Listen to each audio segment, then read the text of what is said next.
naye eriyo kye bayita okubuukira n'okwetegeka okolenga bo. Palaso kyakola abuukira. Davido bamusindikiranga $1 million ng'onaafuna ebibiri ebyawa. Okitegeera 15 13.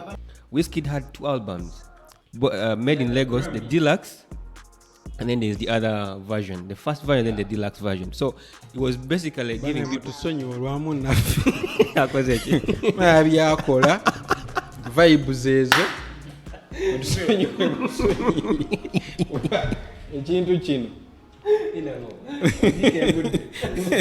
ekifyada kirya nakisuula yadde twagala kasavu kanyama ate ono ennyama asazeewo gisuula.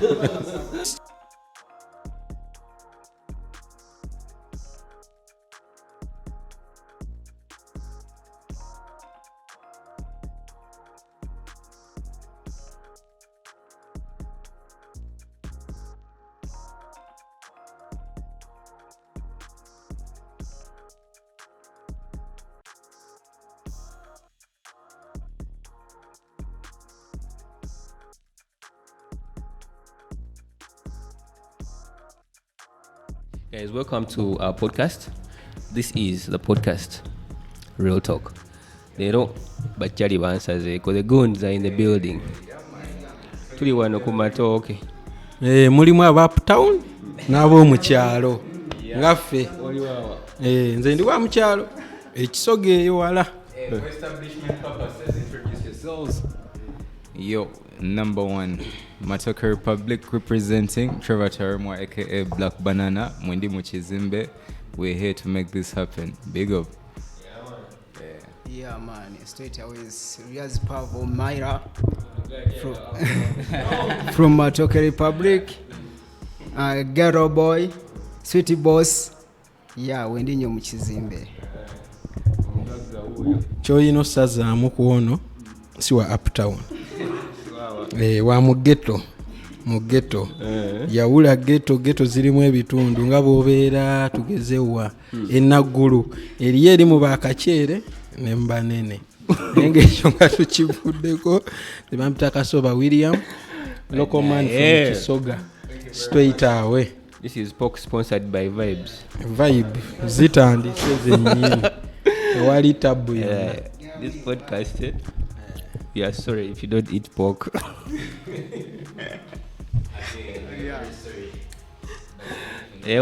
Ekikuba mpola.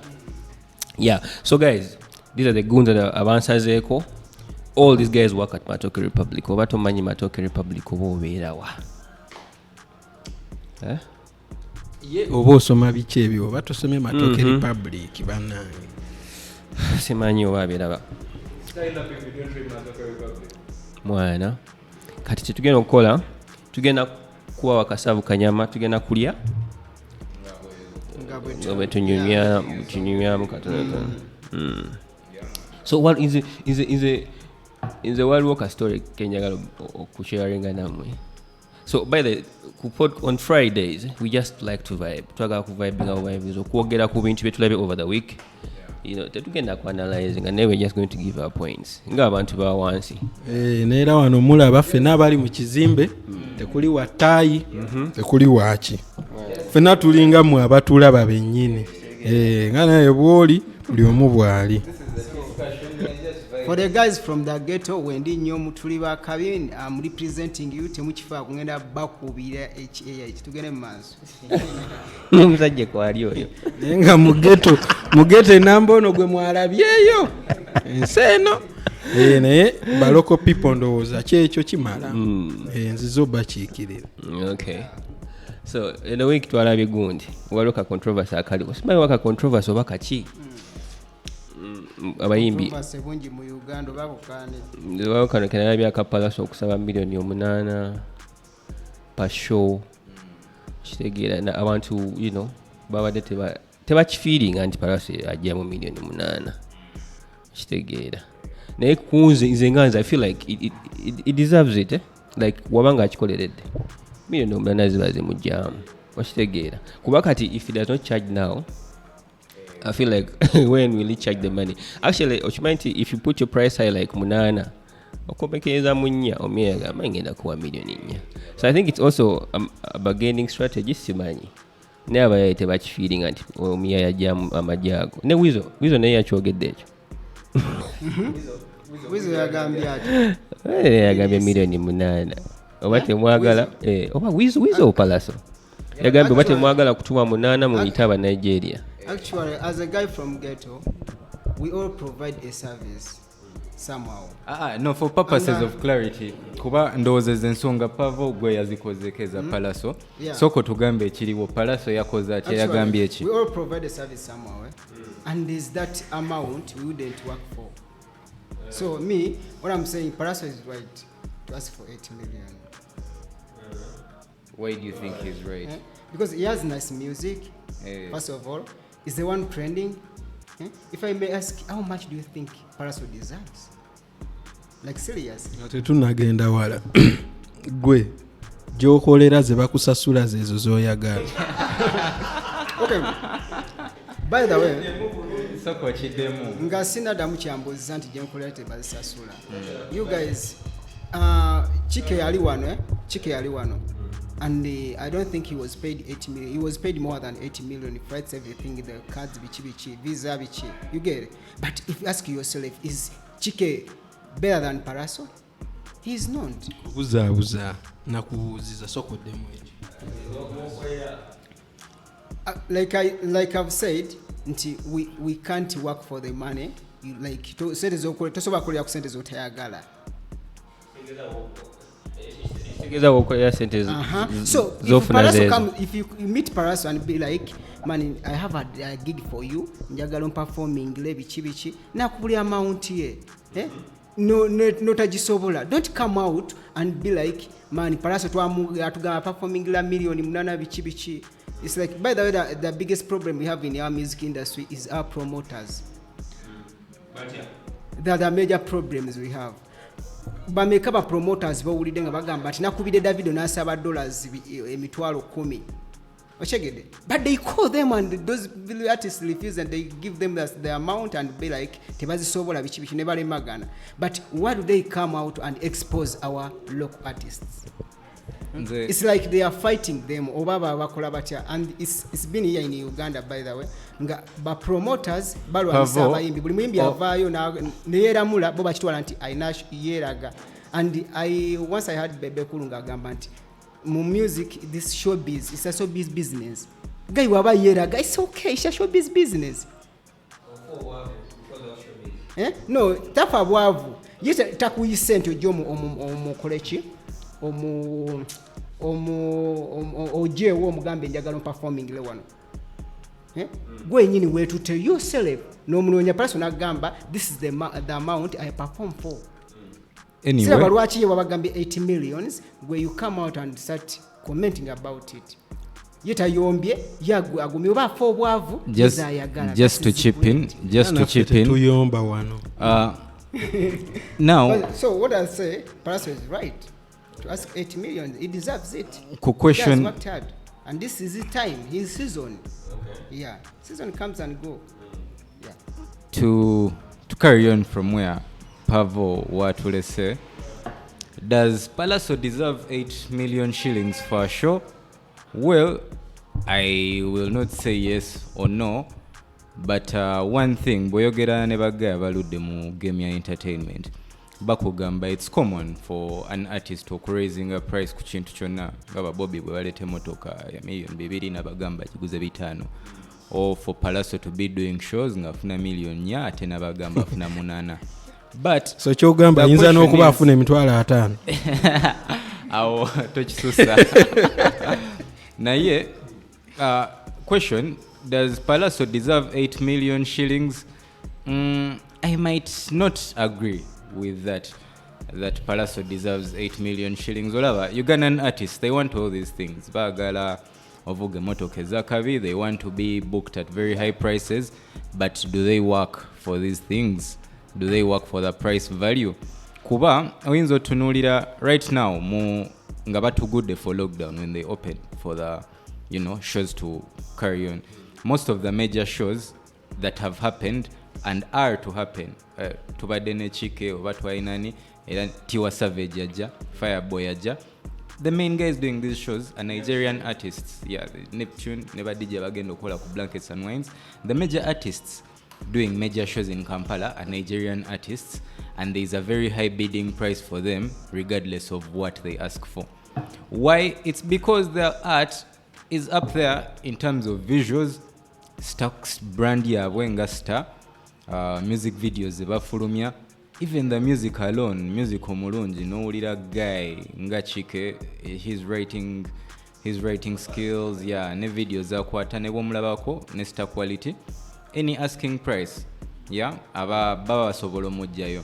So when we see our artists asking for certain amounts of money, now like Palaso, right now in Uganda, Inzo Gamba, he's the biggest male artist. Kuba last year Mujanzi Awards, he was awarded as the male artist of the year. But if we see, yeah, but now we tulaba guy nga Palaso, nga Vayo is causing controversy over his booking price, which is just 8 million shillings. Chiba kitegeeza waliwo gap oba eddibudde nnyo mu industry right now in that Ugandan art and music is not up to the required standards. Era ochiraba even with the continent, with the region, West Africa. Right now it's hard for us to host a guy like Diamond Platnumz, or it's hard to compare, you know, the star quality or other artists bafa singer ne guy nga Diamond Platnumz or Harmonize. Chiba kitegeeza there is something that is missing with our art. Well, I want to supplement on your point. You say that you talked about star quality, the branding, and the music and the music quality and the visuals. Nechinzijukiza that people buy what they see. Katola Diamond Platnumz engeri je branding amwe. It's very hard for you to say that wakusaba sente zayagala tosobola zimo kubanga the bling, the cars he has, the audio quality, the management, and the people that he has done collabos with oftentimes makes people more ability and the capacity to ask for what chateka mu dancers mchitegera kwegamba buli kintu chateka mu branding. It's hard for you to deny it, to not to give him the money he has asked for, which is not the case with, I think it's just something that it's a learning process for our artists. Just to now, when we say that Palaso is the biggest artist in Uganda, the biggest male artist in Uganda right now, Diamond Platnumz is the biggest male artist in Tanzania, but Tanzanians themselves get shocked. They get starstruck just to see Diamond. Why? Because he has a Ferrari, he's doing collabos with Rick Ross and Neo, he's flying out to Vegas, he's flying in Tiwa Savage and Wizkid and all these guys for his birthday. Just the amount of star quality and art he puts out there, just the amount of work makes him a star even in his own country. That guy still gets starstruck. Diamond Platnumz is managed by an MP of the Parliament of Tanzania. So that alone, all that contributes towards. So right now in Tanzania, in fact, in countries like Nigeria, you look at Wizkid, he took close to 4 years or a whole year without performing on home grounds, that he had to be paid by a corporate company to come back to Nigeria and perform. That means that even Nigerians themselves see that Wizkid's star quality, that even a corporate company has to step in to get the star boy to perform at home. It means that the star quality is up there, something which is lacking with the Ugandan industry. Because when you compare a guy like Palaso, it's a guy he tried to jump on the Davido challenge and it flopped, and all these things are diminishing his star power. And I feel like also Palaso is speaking most of these things from the West African artists. How I gotta call a concert to Bidi, Echadonda. Wizkid did the same thing at the O2 Arena. But what did he have to offer? Wizkid had 2 albums made in Lagos, the deluxe, and then there's the other version, the first version, then the deluxe version. So it was basically giving people vibes ezo ekintu kino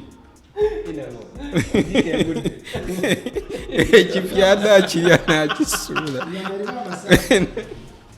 yadde twagala kasavu kanyama ate ono ennyama asazeewo gisuula Man, I was making a very serious point. kituufu tuddewaawo Kale olaba, yadde ngenda ngamba. biwakanya bye mwogedde Sogolindeho. Kikyo kye ngamba. Wizkid had stuff to offer. Kati for 2 days, he had the deluxe version of Made in Lagos. Is it made in Lagos? Was it made? No, was it made in Lagos? Okay, he had 2 versions. There was a deluxe version and this other one that had new collaborations. So on the second day, realized that it gave people a different experience, bringing Chris Brown, bringing different players to spice up the vibe. But now, this is not to shoot down Palazzo, yeah. But that's if you asked yourself, no genda mu bwongo buno kiro was empty. Okay, our artist is having 2. Is planning on doing 2 concerts on the same grounds, yeah. What would you imagine him offering on those 2 days? naye nga waliwo yali akikozeeko wano Tewali era kitegeeza nti no grab the mic. Something different. Ekintu kye batakola nko mu Uganda teri yakikoze. Palasa ayagala kubeera Palasa. He always tells people. ojjukira nga tukola list ya best things of last year, best songs of last year. Yeah. William ya defending anyo Palaso. Njagala otwe opinion yo. Do you think he's ready? You had a lot of hype about the man. In fact, you are one of his biggest fans. yes that I can't deny Yeah. naye nganze ekintu musoose ne mukiriyingizaamu oluzungu lungi ekintu kino tusooke tukikkakkanye twogere ku muyimbi w'e Uganda ng'abayimbi b'e Uganda tetutandika ku papa bakompeyaringa ku b'ebweru kuba wano tugeze abasambi b'omupiira tuzatandika kompeyaringa baana be tulina wano babosi bya Ruhanga oba kompeyaringe ku basaka baani tekisoboka nze nganze me yes issue teyandibadde how much the person is charging okitegeera tekyandibadde ku ekyo kuba issue yandibadde nti bw'omuwa ezo sente gwe nga gw'ogenda funa value okitegeera return on investment Anti. okitegeera nga kyoyogedde nti bwe batugula bakike bajja baki how many fans of Palazzo can go to Serena batuule basasule emitwalo meka 10 kozi bwe nkusasula ezo sente milioni 8 gwe soko ozibalemu nga tugeze abantu bayingidde emitwalo 2 wetaaga abantu bameka okusooka okujja ezo sente nga tetunagenda mwoli gundi ebirala expenses endala okitegeera nti kati nganze lokoman tugeze ngule mwanyi ngenze nsubudde mwanyi waliwo wensubule mwanyi ne kasooli naye ng'ate buli wensubula kasooli bwe mungendo mutunda nfunamu nnyo kitegeeze mwanyi zino mba ngenda zikola ki zivaako sometimes abayimbi baffe sigamba nti babawalana okitegeera nti omuntu abalamu nti nsasule Palazzo milioni 8 ntandika ate okwegayirira I issue out free tickets okitegeera olw'okwagala osika abantu bajje naye ng'ate nsobola okugenda nendeeta omu Nigeria okitegeera oba okitegeera kyegezaako okugamba nti bwe ndeeta omu Nigeria sometimes aba Nigeria ffenna tukkiriza right now be baliko ekyo ekintu tetulina genda tetulina nakiwakanya okitegeera be baliko so we can't do away with them okitegeera bayimbi baffe tulina bencouraginga bakope balabe abantu bye bakola obulungi bagire Palazzo kyagezaako okukola lindako katono Palazzo kyagezaako okukola naye eriyo kye bayita okubuukira n'okwetegeka okolenga bo Palazzo kyakola abuukira nga wayogedde kuka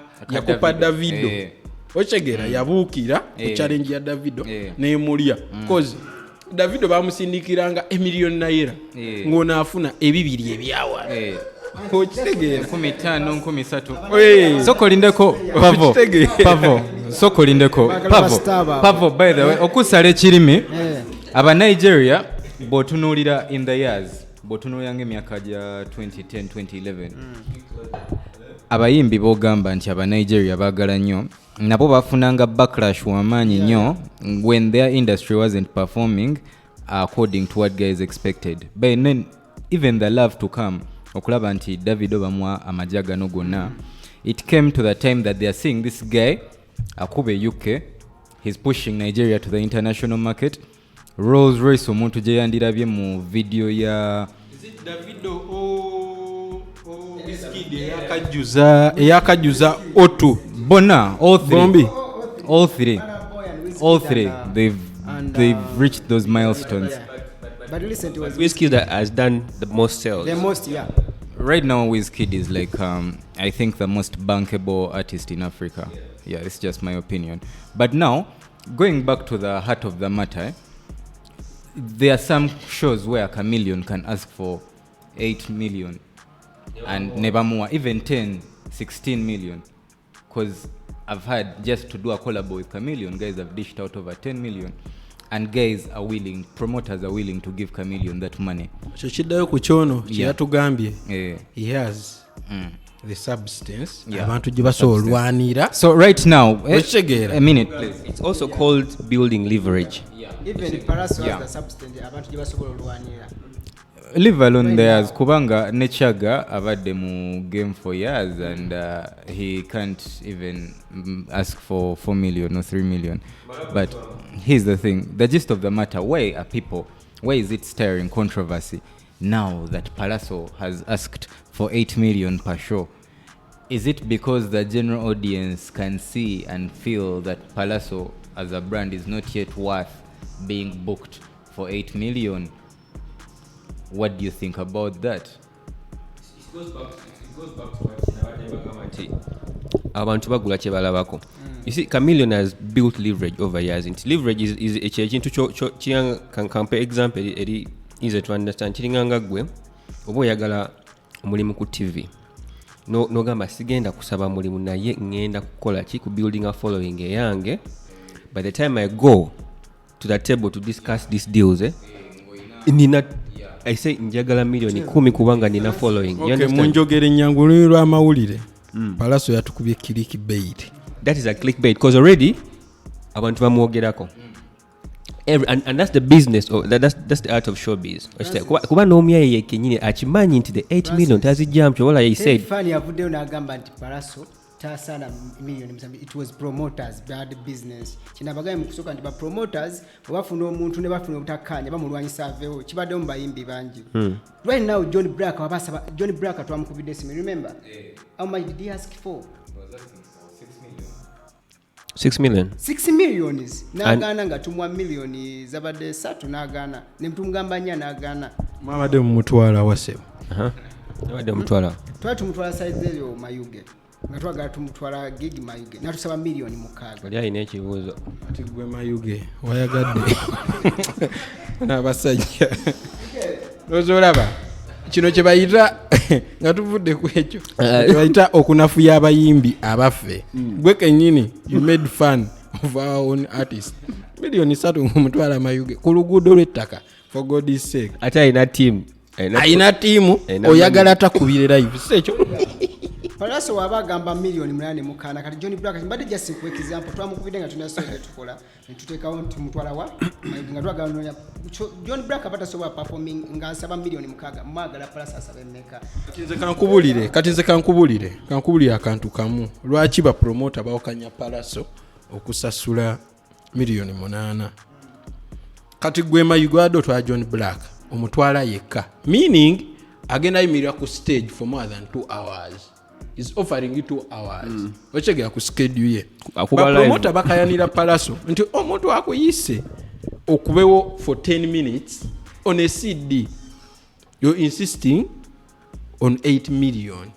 Ochegera naye nga jukira promoter yakoze a line up of artists. Ochegera nze sina buzibu Palazzo okusaba million 8 nga it is a one man show. Trevor said something here mu Nigeria ba Davido balingawo nga nabo ebiri wano byalingawo nga tebabaweze sente.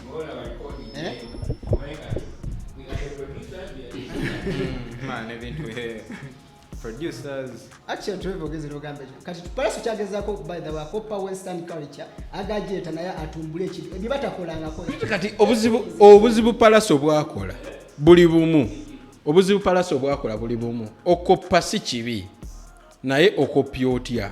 Are you at their level? He's a bad student. Are you at their level? Yes. If you don't get an artist to risk now risking anagamba nze kanjiteke wano music industry yafitagenda chuka tutaka kamilioni singa yakikola deche chirunaga kamilioni singa sawa na milioni 2 singa performing buli wamu nga bazimuwa naye yagano teka No. eyo if Pallaso anga Ekiwangaza kamilioni ku industry it doesn't take it. Kankubulire ekiwangaza kamilioni ku Ulira. industry eno takola unrealistic moves. Pallaso kyali mukola for now it is unrealistic. Ochegera avudde mu P1 azze ku ssomero lya secondary seba atudde. Ochegera siganye ayogera biggest fan reality. naye ekikulu mwatugambye vibe ate weekend vibe twogera mazima nti Say that because ja kulaga nti kyakoze kyenjogera si walana yeah. nkyogeza nti Pallaso fenna oyagaliza omuyimbi wo abeere up there nga sente zasaba zeezo but at the back of your mind okiteekamu is he worth it right now? worth that money is Now. Ono kyemugamba olaba yakaabidde ku za John Black ze yabasabye omutwala emayo tasobola kuwa laba kyembabula kiripo ekiti twatukola story nga twagategeere bayimbi bakyajinga sente mega Pallaso kusinza ziyasabye naye twatunulidde abayimbi abasinga Liam Voice right now ayagala milioni nya Liam Voice ayina enyimba meka Chike we yali ajja wano yalina ennyimba meka that's also you understand the thing is these days Chike better than Pallaso. I don't know about that. Now, let me make a point. Let me make a point. Olaba, these days, I think business model y'abayimbi mu Uganda eri about a hit. Anya ina hit. Omuntu alina hit ya charging a sente nyingi. You understand? It's not about nti simanya, you remember the time when Fikfa Maker were quoted out. Yayina enyimba maker. Babafana bonna babaddewo. But ye yaliko. So Liam Voice wabanga yaliko. Ngawulira yaliko. Ekitegeera sente azisaba abamuwa ne bamuwa abatamuwa ne bagana Chike yajja yalina ennyimba meka how many hits did he just had 3 hits Actually guys but tunokyusa industry awo kyova olaba tulina nnyo abayimbi abayitako format gye bakoleramu ebyo ebintu eringa bwe batukyajinga ku Christmas ennaku ezenkulu abataxi ne bayongeza ennaku weziggwa ne bakka but at the end of the day onkyajinze ezo sente tugenda tandika ku blacklistinga abakutegeka bagamba oyo twamuvaako okitegera cause ekizibu si kyaba promoter nze olaba kati njaga omunnyonnyola ebintu ebimu nze nti saagala nsabe milioni 8 naye ng'ate ku posta oliko abayimbi abalaba meka 10. Here is the thing. Sebo Chike yali Chike came as Chike. Ekyo kimanye. Ogambye nti for the music industry to change nti abayimbi bayina okupushinga push the bar, raise the bar. Anti soko lindeko. Anti lindako. mitwala 5 Solution yekyo soko lindeko. So again, solution yekyo is not for Pallaso to ask for more money. It's for Pallaso. The solution is for Pallaso to go back to the drawing board and improve his art to the standard of asking for 8 million. Here is why. Pallaso has a collab with Davido. Twatova. At the time, Pallaso did a collab with Davido. When Pallaso asked a collab for Davido, they could still do a collab together. But today, it cannot be in Pallaso's wildest dreams. Okay, it could be, but right now, Pallaso can't do. He has to pay. He has to go through a lot to get that collab with Davido again. So by the time they did that collab, look at the steps Davido has gone. Look at the art Davido has put out throughout the years since they did their collab together. Even and one compare. of our greatest artists in Uganda, Reddy and Weasel, did a collab with Wizkid. Yes, that's and right now, look at Reddy and Weasel did collaborations with Wizkid. They did over 3 collaborations with Wizkid. And today, if radio was still alive and Good Life was still in operation, there could still be a possibility of them still doing that collab with Wizkid with ease, because they were investing as much in their ad that they went got BETs, and by the time of radio's death, they were going to South Africa to shoot content with Lockville. They upped their game, and by the way, with Good Life, they could still ask for that kind of money because of their art, and even fans and promoters could appreciate that. But the reason as to why people are questioning Palasso's demands is because there is a general feeling among industry enthusiasts and fans of the game that Palasso has not yet elevated his game to the extent of asking for that money.